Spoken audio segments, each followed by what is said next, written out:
Kingdom. Kingdom తెలుగులో ఏమంటారు చెప్పు? కింగ్డమ్ రాజ్యమా సామ్రాజ్యమా? సామ్రాజ్యం కాదు, సామ్రాజ్యమే. కింగ్డమ్ కి కింగ్డమ్ అని పెట్టకూడదు. సామ్రాజ్యంలో కింగులు ఉండే వాళ్ళేమో అని పెట్టాల్సిందే. అదేంటి? ఎందుకంటే అసలు కింగ్డమ్ అని టైటిల్ దేనికి అసలు నాకు అర్థం కాదు. మరి ఫస్ట్ కింగ్డమ్ అంటే వాడు వెళ్ళి అక్కడ మొత్తం దాన్ని కాంకర్ చేసి వాడే కూర్చుంటాడు, రాజు అవుతాడు అన్న. జరిగింది మరి అది జరుగుతుందిగా, సగం జరిగిందిగా. పార్ట్ 2 లో చూడు మిగతాది. నా వల్ల కాదు.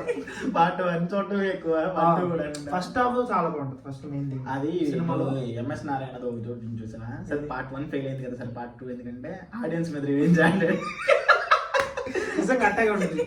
నాగవంశీ కూడా దీనికి పెద్ద స్కేలు అనగానే నాకు అర్థమైపోయింది. మనకి పడతారేనా? ఎప్పుడైతే అంటే నీకు గుంటూరు కారం అప్పుడు కూడా నాగవంశీ దగ్గర దగ్గర రాజమౌళి గారి కలెక్షన్ టచ్ చేసి వస్తాం అన్నప్పుడే నాకు డౌట్ వచ్చేసింది సినిమా. ఎస్, కానీ వంశన్ కొంచెం నాకు ఇప్పుడు ఉండే యంగ్ ప్రొడ్యూసర్లో కొంచెం మంచిగా ఉంటది. కాకపోతే అప్పుడప్పుడు క్రాస్ అవుతా ఉంటాడు అన్న, ఎడ్జ్ వెళ్తా ఉంటాడు. టగ్ లైఫ్ అనే ఉంటది కదా ఓడు, అన్న కరెక్ట్ గా యాక్ట్ అవుతుంది. టగ్ లైఫ్ అనేది కాస్త అన్ని మంచి సినిమాలు తీస్తాడు, కాకపోతే మధ్య మధ్యలో